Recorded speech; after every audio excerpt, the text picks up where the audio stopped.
मैं सोच रही अनुपमा के लिए, वाह क्या झाड़ा है। और मैं डिग्री से पहले वो कैशू वो निकाल रहे थे ना, इंसानियत दिखाई थी। और कुछ साइड अगर दूसरों पलो कहने से उसे क्या ऐसे भी कर सकते हैं, लेकिन देखो हर कहानी में दो पहलू होती है। वो इंसान दिखाई पूरे दिन वो भी नहीं खाई ये भी नहीं खाए, उसको चक्कर आ रहा था तो चाय पी,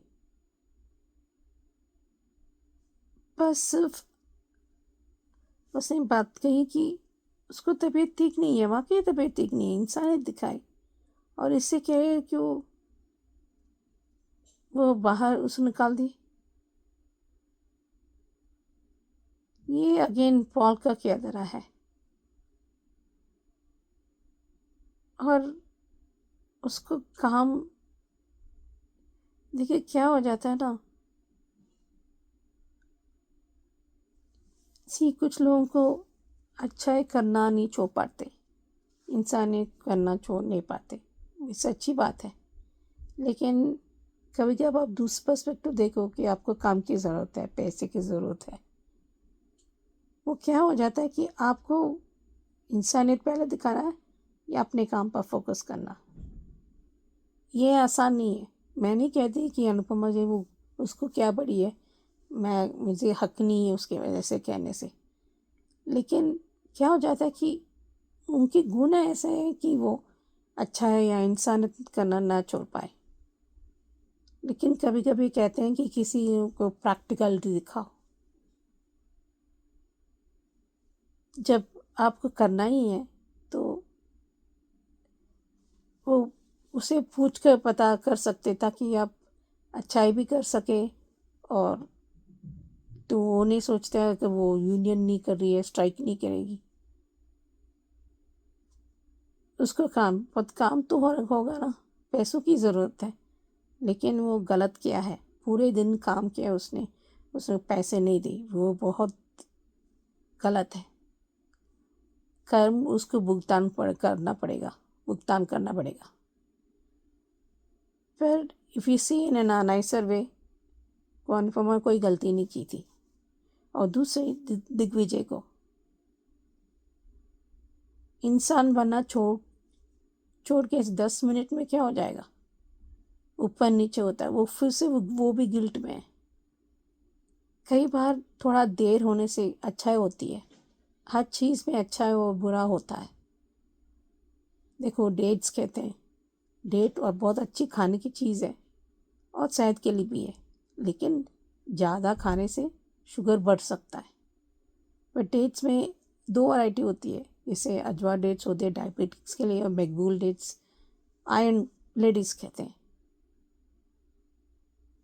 खैर सॉरी, मैं it doesn't sound health king, पर मैं इसलिए बोल रही कि बुराई में भी अच्छाई होती है, अच्छाई में भी बुराई होती है। और तीसरी बात, जब खाना बनाए डॉक्टर को, वो सीन बहुत अच्छा था, उसे वाकई मुंह में घुसा दी उसने तो कि मैं बहाने खाऊंगी, वो बीमार है। उनका कर्म हमेशा वापस आ जाता है। जैसे चाय के लिए मैं क्या मुंह एकदम गधेड़ी, मेरे चाय के पैसा उसने, क्योंकि परदादी बन गई तो पैसा दे दिया, दादी बन गई तो पैसे तो वो बचा के रखती। कई बार जिसने एक सीन था ना अनुपमा और अनुज का सीन, अगर आप पैसा छुपा देते हो, क्योंकि कई बार आपको पैसा हाथ में लेने से खर्च हो जाता है, सब लोग कुछ छुपा छुपा के, जैसे लेडीज़ या मर्द, जो पैंट पॉकेट में एक्स्ट्रा पैसा हो जाए तो कई बार खुशी मिल जाती है कि आपको ज़रूरत पे आपको ये काम आए, उसी तरह ये। लेकिन जो उसने कहा कि आप कैफ़े क्यों नहीं रीस्टार्ट करें, तो उसके लिए उसको अभी तो डांट रहेगा, लेकिन मुझे ऐसा लगता है फॉर श्योर कि वो सोचेगा, क्योंकि सावी की याद में उसकी यादें जुड़ी होती है। इसी तरह सावी की याद भी जिंदा रहेगी और सोल आत्मा है ना, वो खुश हो जाएगी जब सोल आत्मा खुश हो जाती है तो और लोगों का तरक्की हो जाएगी और सोल भी खुश रहेगी, और आपने अपनी बेटी के लिए कुछ किया है, आप भी खुश हो जाएगी, एक सेटिस्फैक्शन हो जाता है। क्योंकि जैसे रीज़न आप जन्म लेते हैं और किसी और के रिश्ते, अनजान रिश्ते बन जाते हैं, this reason people come in to your life. So देखते हैं आगे क्या होता है। और जिस तरह उस मामले में मोटिबा की इंसल्ट तो लाजवाब है।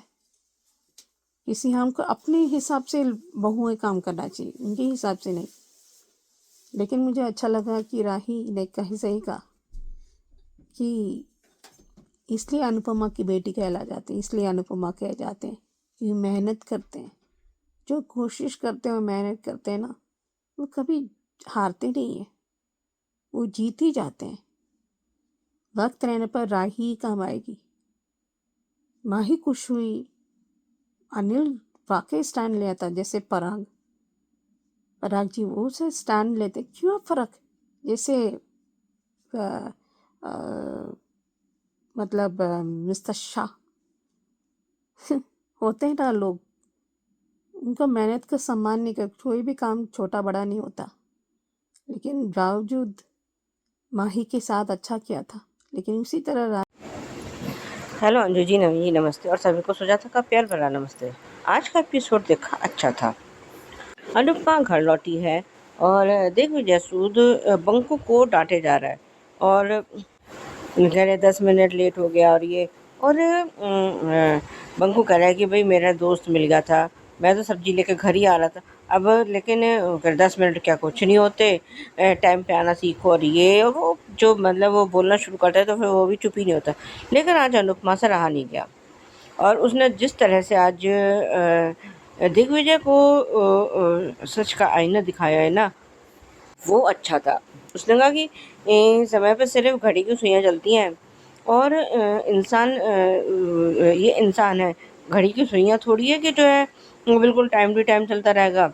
और जब उसने कहा कि काश जो भी उसका डायलॉग था अच्छा था कि वो जब दिग्विजय कह रहा है कि काश मैंने उस टाइम पर नहीं आया होता, या मैंने ये कुछ नहीं किया होता, जो भी था, तो वो तो ये कह के चला गया। उधर इसने अभी दिग्विजय ने इसका अनुपमा का कहना नहीं सुना। लेकिन एक डायलॉग मुझे आज बहुत अच्छा लगा कि आपके घर में कोई छोटी बच्ची है, कह रहे वो तो शोर मचाना तो छोड़ो, वो तो रोने से भी डरती है।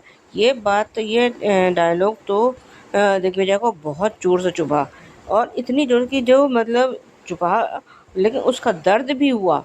लेकिन उसके मुंह से, दिग्विजय के मुंह से आह तक नहीं निकली, क्योंकि फैक्ट यही है, क्योंकि उसने इतना कड़ा वो डिसिप्लिन कर रखा है, जैसे कोई आर्मी में हो या जेल में हो। कोई वो घर है, मान लिया तुम्हारे साथ बहुत गलत हुआ, हमने लेकिन अभी तो तुमने अनुपमा का दुख नहीं सुना, न जाना है, क्योंकि उसने तो जाना जाने कितने अपनों को खो दिया, अपनी माँ को खो दिया, समर को खो दिया, और उसको अभी 6 महीने पहले अपनी पोता बहू को खोकर आई है। वो तो कह तो रही है कि काश मैंने जिद नहीं की होती, काश मैंने प्रार्थना थोड़ा सा देर कर दी होती, तो आज प्रार्थना की जगह मैं नहीं होती इस दुनिया में। और जिस दिन दिग्विजय को ये अनुपमा के दुख का पता चलेगा कि उसने, वो तो इतने लोगों को खोने के बाद भी हंस रही है, मुस्कुरा रही है, जी रही है, काम कर रही है, इसकी तरह बैठ के हर वक्त रोनी सूरत नहीं बनाए बैठी है। और इतने फिर भी, और एक औरत, अकेली औरत है, यहाँ तो अकेली दिख रही है ना, इसके वहाँ पे परिवार में कौन कौन है, ये दिग्विजय को क्या पता। पहला पति मिला, वो किसी राक्षस से कम नहीं था। हर वक्त उसको डांटना डपटना, उसके सपनों को कुचलना, उसके आत्मसम्मान को रौंदना, ये सब वनराज के काम थे। और साथ में उसको धोखा देना, उससे तलाक लिया, अनुज से शादी हुई। अनुज ने उसे प्यार बहुत दिया, लेकिन अनुज की एक गलती अनुज पर ही भारी पड़ गई कि अगर उस दिन उसने ये सब नहीं कहा होता तो तो आज अनुज और अनुपमा साथ होते। ये सब बातें अभी खैर दिग्विजय को पता नहीं है। खैर जब जिस दिन ये पता चलेंगी, ये सब बातें खुलेंगी उसके लिए सामने, तो वो इसकी हिम्मत का और हौसलों का कायल हो जाएगा। और जो है इधर राही और प्रेम का कन्वर्सेशन अच्छा था, जब वो कह रहा है कि माही ने तुम्हारे साथ इतना कुछ किया और इतना गलत किया, तो फिर तुम जो है उसका ख्याल, कह रहे कि मैंने अपनी माँ से सीखा है। और कह रहे कि ये काव्या तो जो है ने तो उसका घर, मेरी माँ का घर तोड़ दिया था, 26 साल की शादी तोड़ दी थी।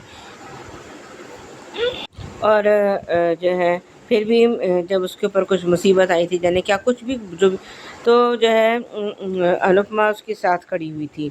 और माही को तो ना तो अपनी माँ का प्यार मिला, ना बाप का प्यार मिला, किसी का भी प्यार तो नहीं मिला। और अनुपमा जो है कहीं काम कर रही है काजू छीलने का। अब अगर लोगों किसी को चक्कर आ रहे हैं, अगर उसने चाय पी ली है, चाय पिला दी है, 2 मिनट के लिए वो उन औरतों ने ब्रेक ले लिया, तो कौन सी ऐसी आफत टूट गई? क्या लंच ब्रेक नहीं होते हैं? और अगर 10 मिनट का अगर कोई ब्रेक ले भी ले, तो इसमें कोई हर्ज नहीं है।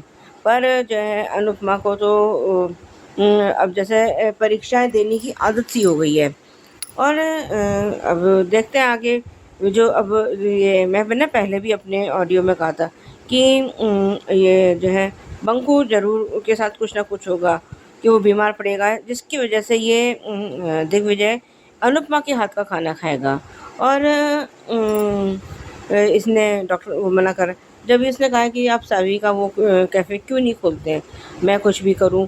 और मुझे ऐसा लगता है कि जो है जैसे ये पहले अपना फूड चैनल चलाती थी उस पे यूट्यूब पे, या जिस भी उस पे चलाती थी, तो ये जोशी बहन की रसोई करके, तो हो सकता है कि सावी ने वहाँ से इसके वो सीक्रेट्स लिए हों, क्योंकि उसमें तो भाई पूरा वीडियो भेज रहे हो ना, पूरा वीडियो बना के भेज रहे हो कि आप किस डिश में क्या चीज़ डाल रहे हो, वो तो आप वीडियो देख के सीख ही लोगे। खैर आज के लिए अभी बस इतना ही। धन्यवाद। Hello Anju ji, Naveen sir and all my friends, मैं ख्याति। आज का एपिसोड देखा, जिस तरीके से आज दिग्विजय जी बंकू को डांट रहे थे, ये देखकर अनु से सहन नहीं हुआ। सही कहा, इस घर में एक छोटी बच्ची भी है जो हंसने से डरती है, खेलने से डरती है, अरे यहाँ तक के रोने से भी डरती है कि कहीं आवाज़ ना आ जाए आपको। और घड़ी भी एक जैसे नहीं चलती, तो बंकू तो इंसान है, कोई मशीन नहीं है जो वक्त की तरह ही चलता रहेगा। आज अनु की एक एक बात सच थी। और आपकी ज़िंदगी में गम है, दुख है, तो आप दूसरों को तो नहीं दे सकते ना। आप किसी से बात नहीं करते, लेकिन दूसरा तो कोई कर सकता है ना। वो अपने सुख दुख कैसे बांटेगा? 4 साल से आप जो खा रहे हैं वही ये बंकू भी खा रहा है। आज तक अपनी पसंद का कुछ नहीं खाया उसने, ना अपन अपनी पसंद का कुछ किया है। और आज 10 मिनट बात क्या कर ली तो आपको गुस्सा आ रहा है? जब इंसान नहीं होता तो उसे खुद अगर गम में है तो दूसरों को क्यों दुखी करना? काश ऐसा होता। तो काश में तो बहुत है। जिस तरीके से अनुपमा ने भी कहा कि काश उस दिन मैंने जिद की होती कि नहीं जाना है, या फिर काश उस दिन प्रार्थना ने मुझे देर से दिखा होता। ये काश ही तो है हर प्रॉब्लम की जड़, क्योंकि कुछ तो ज़रूर हुआ है ना उनकी बेटी के साथ। उनका इतना बड़ा कैफ़े था जो बंद हो गया है, तो कोई तो रहस्य है, कोई तो बात है। क्या ये गुंडे पॉल का भी उसमें हाथ है? वो भी देखना पड़ेगा, क्योंकि वो जिस तरीके से गुंडागर्दी कर रहा है, जिस तरीके से अनुपमा को हर जगह से निकाल रहा है, उसे बेइज्जत कर रहा है, उसकी बदनामी कर रहा है, तो क्या उसने अपने कैटरिंग का जो भी उसका होटल होगा, जो भी होगा, उसके लिए क्या इनके कैफ़े को बंद नहीं किया होगा? और जिस तरीके से जो प्रीकेप में दिखाया, जो उन्होंने खाना बनाया, क्योंकि बंकू को बुखार है और उसकी तबीयत खराब है, तो वो मना कर देते, तब जबरदस्ती डॉक्टर साहब दिग्विजय के मुंह में खाना डाल देते हैं, तब खाना खाते ही वो बोलते कि इसमें सौंफ है। तो ये जो सारी बातें मिलती जुलती दिखा रहे हैं, तो क्या ये अनुज का क्ल्यू है? क्योंकि अनुज भी उसी तरह खाना बनाता था ना, जैसे अनुपमा बनाती थी। अब देखते हैं ये कड़ी कहाँ जुड़ती है, क्योंकि जो खाने की रेसिपी अनुपमा की है उसी तरह की रेसिपी से उनकी बेटी सावी खाना बनाती थी। और यहाँ पे वो काजू निकालने बेचारे काम करने आई है। अरे क्या हो गया, थोड़ी देर थोड़ी चाय पी ली तो तुम्हारा 5 मिनट में क्या बिगड़ने वाला है। कितना घटिया हरकत की है उसने, जिस तरीके से अनुपमा को धक्का मार के गिराया है ना, बहुत गलत है। धक्का दिया है तो अरे वो इंसान है, कोई मशीन नहीं है जो कंटिन्यू काम करते रहेंगे। उस औरत को चक्कर आए इसीलिए उसने चाय के लिए कहा, लेकिन देखो आज उसके पास पैसे तक नहीं। लेकिन वो कहते हैं ना कि कान्हा जी कभी किसी को भूखा नहीं रखते, इसलिए जब चाय की बात की तो उस औरत ने कि तुम पिला दो, तब वो कहती है कि मैं बोली ही क्यों, लेकिन चलो बापूजी वाले 100 रुपये निकल गए आखिरी के, तो उसने सबको चाय पिलाई। लेकिन गलत हुआ रहा जी वहाँ पे, जब प्रेरणा राही के बारे में सोच रही थी, सॉरी राही माही के बारे में सोच रही, तब प्रेम ने कहा कि तुम उसके बारे में क्यों सोच रही हो, उसने तो कुछ अच्छा नहीं किया। लेकिन मुझे अच्छा नहीं लगा क्योंकि मैंने खुद सुना है अपने कानों से कि गौतम ने कहा कि वो भी उसके साथ वही करेगा जो उसने प्रार्थना के साथ किया। तब प्रेम का भी चेहरे पर गुस्सा था, मॉन्स्टर कुछ तो भी बोला उसने, और ये भी कहा कि ये इसको घर से बाहर कब फेंकेंगे। तो जिस तरीके से आज प्रेरणा बैठी और उसने गौतम को देखा, तो वो मूर्ख बता तो देती प्रेम को कि देखो गौतम क्या कर रहा है, ये सच में घटिया इंसान ही है, 10 लड़कियों में मुंह मारता फिरता है, इसलिए तो माही को इस तरीके से इग्नोर कर रहा है। और आज जिस तरीके से प्रेम खुश होकर आया और मोटी माँ के हाथ में वो चेक रखा कि मुझे 5 लाख का एडवांस मिला है, बहुत बड़ा कॉन्ट्रैक्ट मिला है खाने का, तो क्या प्रेम के अंदर अब वो कॉन्फिडेंट नहीं रहा कि वो खुद से कुछ कर सके, क्योंकि ये भी कॉन्ट्रैक्ट प्रेरणा ही लेकर आई है। तो अंश क्या कर रहा है, सॉरी प्रेम क्या कर रहा है। और आज जिस तरीके से वसुंधरा ने तारीफ की कि मेरा पोता और आगे बढ़ेगा, आज उसने 5 लाख का चेक लेकर आया, तब उसने कहा कि इसमें प्रेरणा का भी साथ है, तो फिर से उसका मुंह उतर जाता है। और जिस तरीके से प्रेम कहता है कि राही तुम क्या कहना चाहते हो, तो वो चेक ये करती है, तो वो छुपाती है अपना चेक क्योंकि उसमें अमाउंट कम है। आज मुझे सच में वो सीन याद आ गया जब अनुपमा ने स्कूल में काम किया और उसे 5,000 की पहली सैलरी मिली थी और वो घर लेकर गई थी, और उसी दिन वंदना शाह को भी 5 लाख का चेक और प्रमोशन मिला था। तब उसने उस चेक की बेइज्जती की थी अनुपमा के। तब समन ने कहा था कि भले ही मम्मी के पास छोटा अमाउंट है, लेकिन फिर भी उनकी मेहनत तो है, ये उनका खुद का कमाया हुआ पैसा है। और लीला का ऐसे ही ताने मारना जैसे आज वसुंधरा राही को ताने मार रही है। वसुंधरा ने राही से कहा कि हमारे ही बिजनेस में तुम हाथ बटाओ, वहाँ काम करो, और उसी बिजनेस में अगर कोई काम करता है तो उसकी बेइज्जती करो, जैसे तुम अपने खुद के बेटे की बेइज्जती करते हो, जैसे कि वो सौतेला हो अनिल भाई। तो जो कोई घर की कंपनी में काम करेगा उसकी कोई इज्जत नहीं है, और जो क्रिमिनल है उसको तुमने अपने सर पर बिठा के रखा है, तो कोई घर की कंपनी में काम कैसे करेगा जब उनकी कोई इज्जत ही नहीं है। और एक दिन ये गौतम तुम्हें फिर से डसेगा, क्योंकि तुमने सांप को ही अपने घर में पाला है, तब तुम्हें शायद परिवार की वैल्यू हो, उनकी वैल्यू समझ में भी आएगी, और परिवार भी समझ में आएगा तुम्हें। चेक छोटा या बड़ा नहीं होता, उसकी मेहनत देखनी पड़ती है कि वो मेहनत क्या कर रहा है। और ये नालायक गौतम को हंसी आ रही है जब विमान उड़ाकर फेंकने के लिए बोला वसुंधरा ने तब राही के चेक को। वसुंधरा खून के आंसू रोएगी। Bye guys, good night. मैं सोच रही क्योंकि सीजन 2 के लिए ये बेवकूफ ऋतिक कब उसको समझ आ गया कि कुछ अजीब है। और अगर वो कुछ कहता तो कम से कम उसको डाउट नहीं होगी, और वो कनेक्ट कर रही है डॉट्स को। बच्ची तेरे पास सोना है, उसके बाद वो एक माँ बेटी का बॉन्ड बनना चाहता था, जस्ट लाइक एनी अदर। तो वो पहले बात करते, लेकिन जिस तरह वो अच्छे से पेश आता है, उसको टाइम दे रहा है,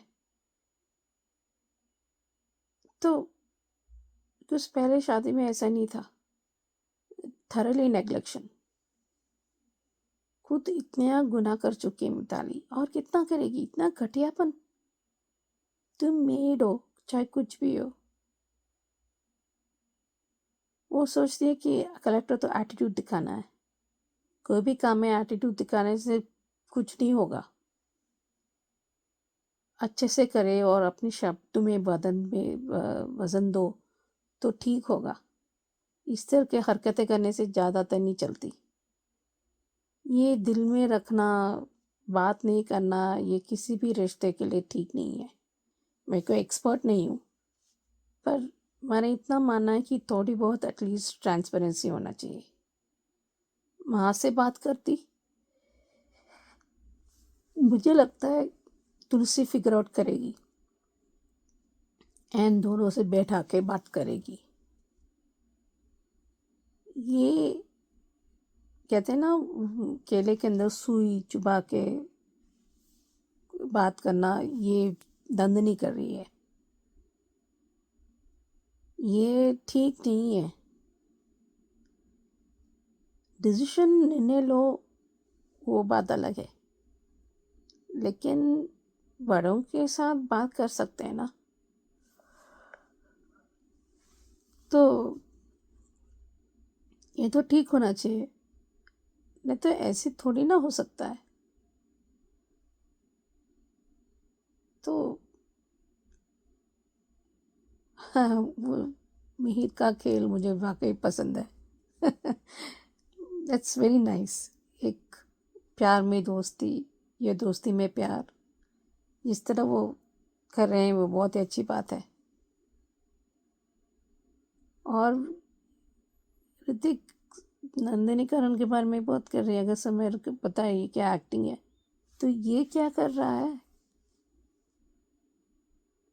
कम से कम वो जो फर्स्ट नाइट के बात तो कर लेती तो यकीन होगा। चलो, वो मन की आंखें से ओपन माइंड से देख रही है, लेकिन पर ऋतिक को भी पता होना चाहिए, उसको वो कलेक्टर है, उसका काम है। जो भी कलेक्टर ना हो भी उसका काम है, तो जाना पड़ेगा ना। पर जिस तरह से वह हैंडल करते काम करने के बाद जल्द शाम उसको टाइम से बाहर घूमेंगे, तो दैट इज़ गुड। बट उसको बताने से, बच्ची से बात करने से, बताने से पहले मुन्नी से बात करना था। ये टेकन फॉर ग्रांटेड नहीं होना चाहिए बेवकूफ़ इंसान। पर मुझे लगता है तुलसी ज़रूर बात करेगी जल्दी से।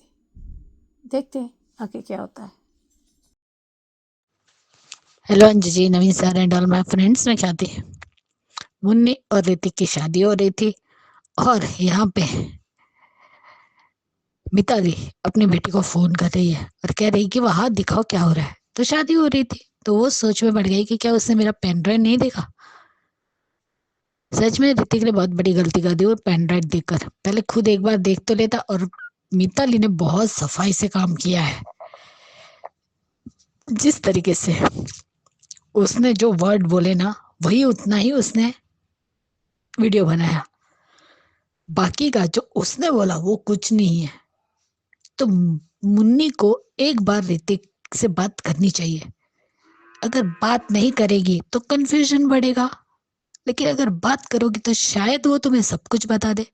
लेकिन ऋतिक की तो गलती है ही।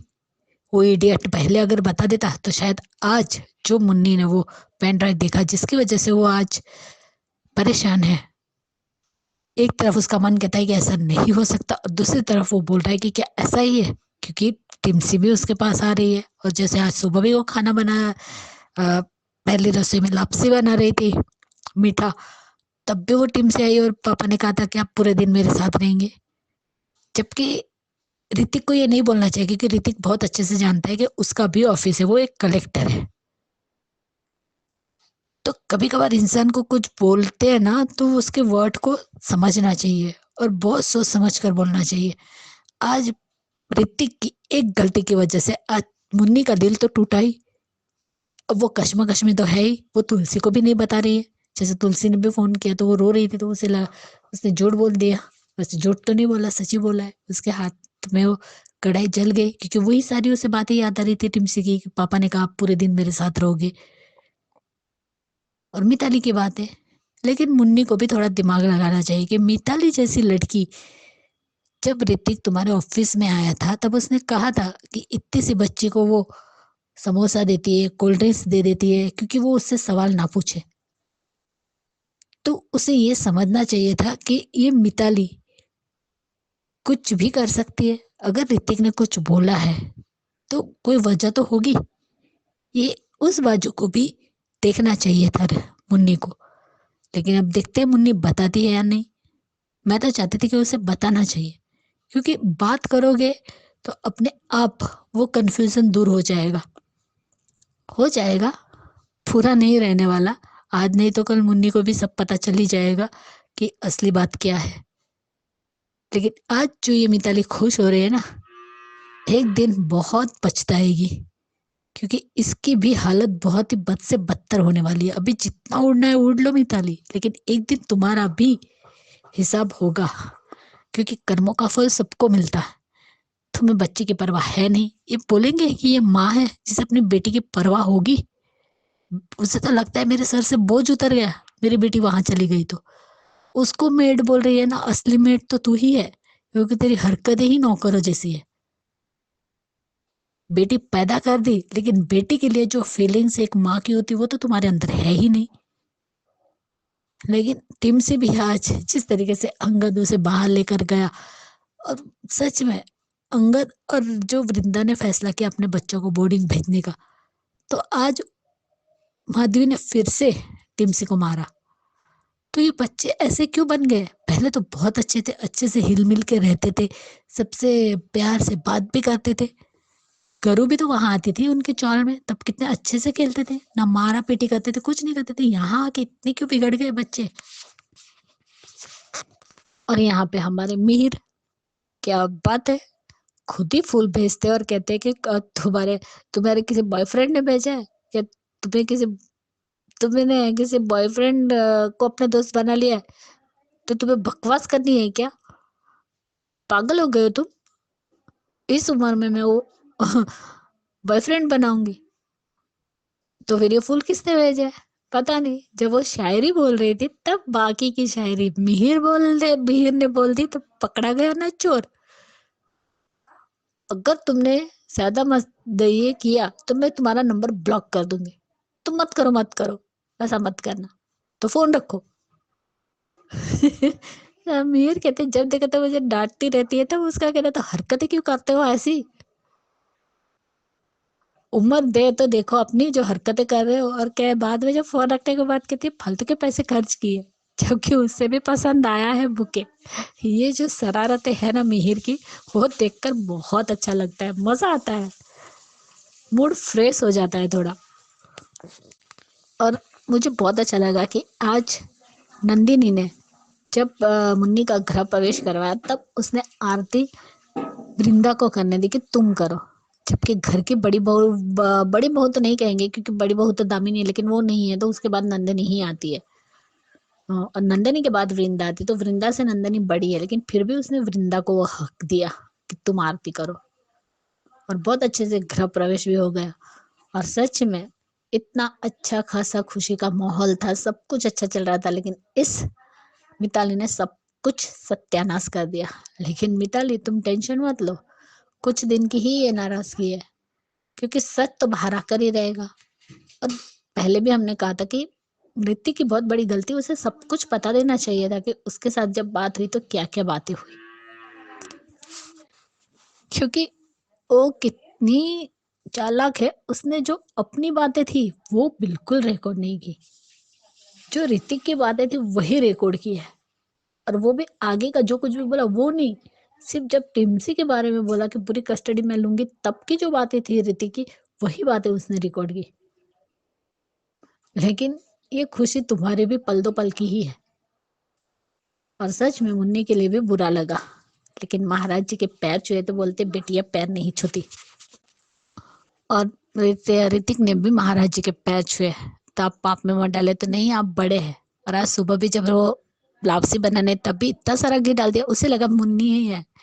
तो जैसे वो पहले काम करती थी बेटी की तरह, वैसे ही उन्होंने डांटा। तब उसने कहा कि कोई बात नहीं, आप ऐसे ही डांटिए, मुझे ऐसा ही अच्छा लगता है। तो वो कहते नहीं, अब तुम मालकिन हो, मुझे मालकिन मत कहिए, आप बड़े हैं, अगर आप हक से डांटेंगे तो मुझे बहुत अच्छा लगेगा।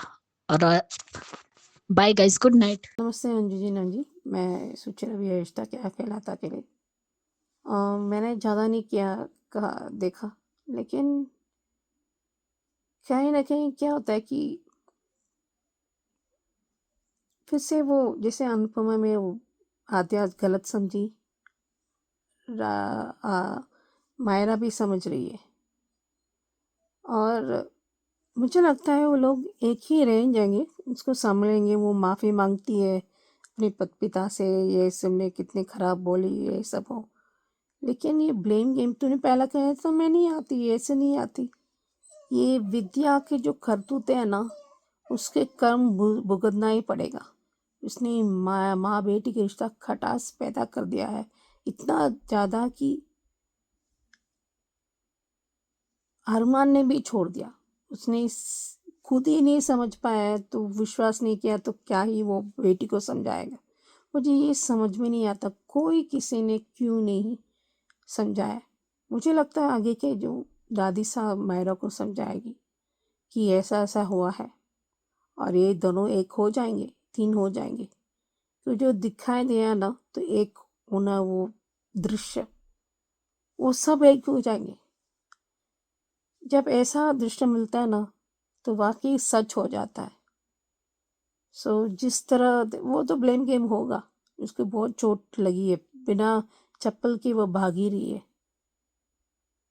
एक तो बता दे सकती है क्या है, झगड़ती बात कर लेती, पर मन में घड़त दिया।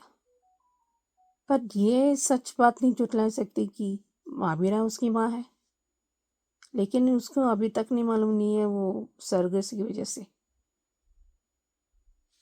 देखते हैं जब मुक्ति सच पता चलेगा तो शायद अबीरा को लौटने के लिए कहेगी कि वो, क्योंकि विद्या कुछ भी कर सकती है, वो तो बता ही देगी। क्योंकि वो उसको सोची कि बेटी उसके तूने मतलब बदला लेने के लिए कुछ भी कर सकती है, लेकिन खुद उसने इतना घटिया काम कर रही है, इतना मेहर से भी ज़्यादा खतरनाक है, और उसको कर्म भुगतना पड़ेगा। इसे आसानी से माफ़ी नहीं मिलना चाहिए, उसको भुगतना ही पड़ेगा। देखते हैं आगे क्या होता है। Hello Anju ji, Naveen sir and all my friends, मैं ख्याति। आज का एपिसोड देखा ये रिश्ता का, सच में जिस तरीके से आज सिर्फ अरमान और अबीरा अपनी बेटी के पीछे ही भाग रहे थे, दोनों ही भाग रहे थे। उसे चोट भी लगी हुई है अबीरा को, और वो गिरने भी वाली थी, तब अरमान ने बचा लिया। उसे समझ में आ रहा है कि उसे कुछ चोट तो लगी है, लेकिन फिर भी वो भागती है।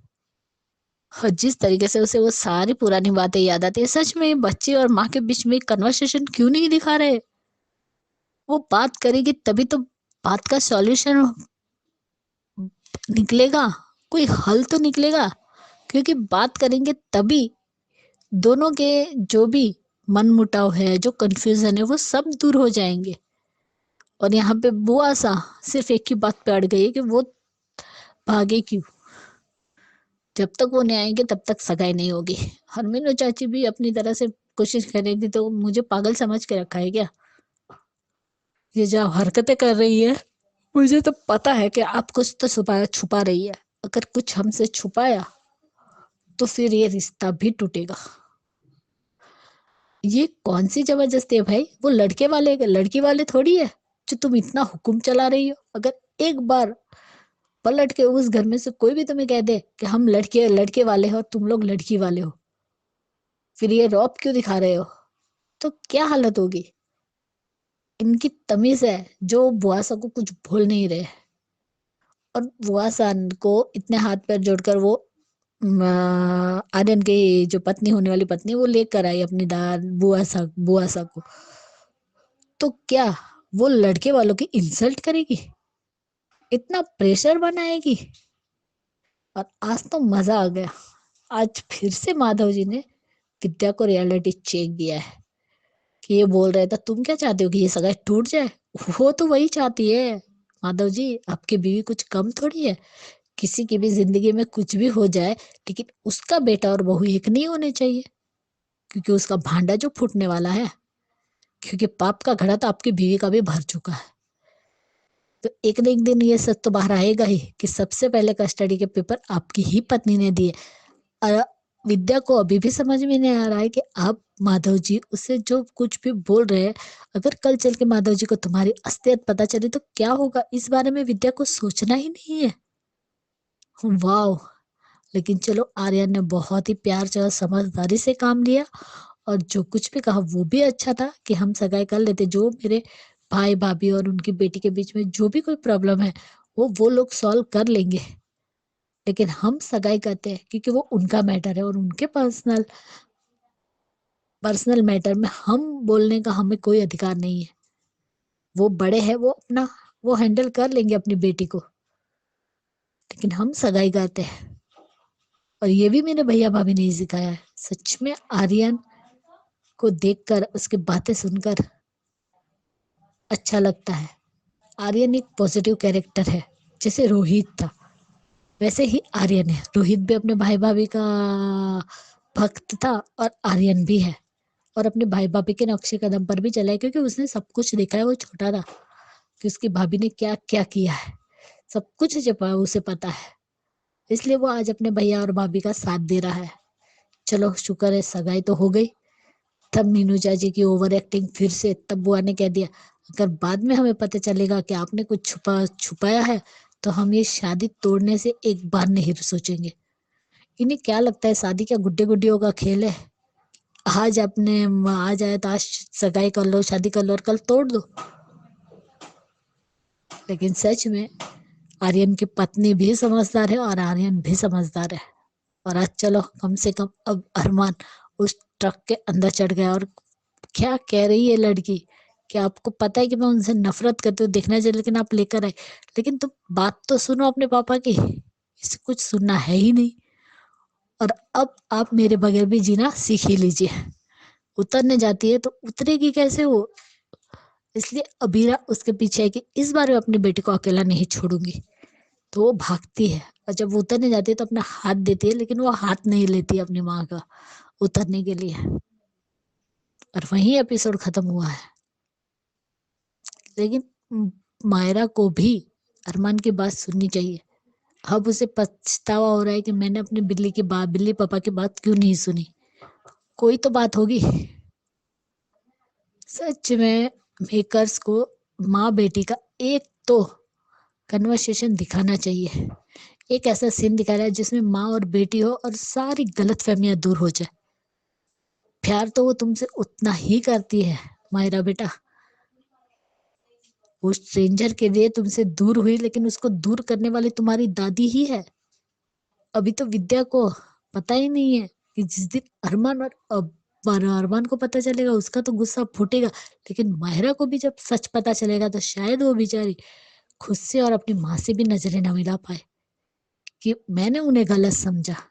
वो तो आई थी तुम्हारे पास, 2 बार आई थी, लेकिन तुमसे मिलने नहीं दिया गया। और छोटी सी बच्ची के कान ऐसे भरे गए कि वो बच्चे अपनी माँ से नफरत करने लगे।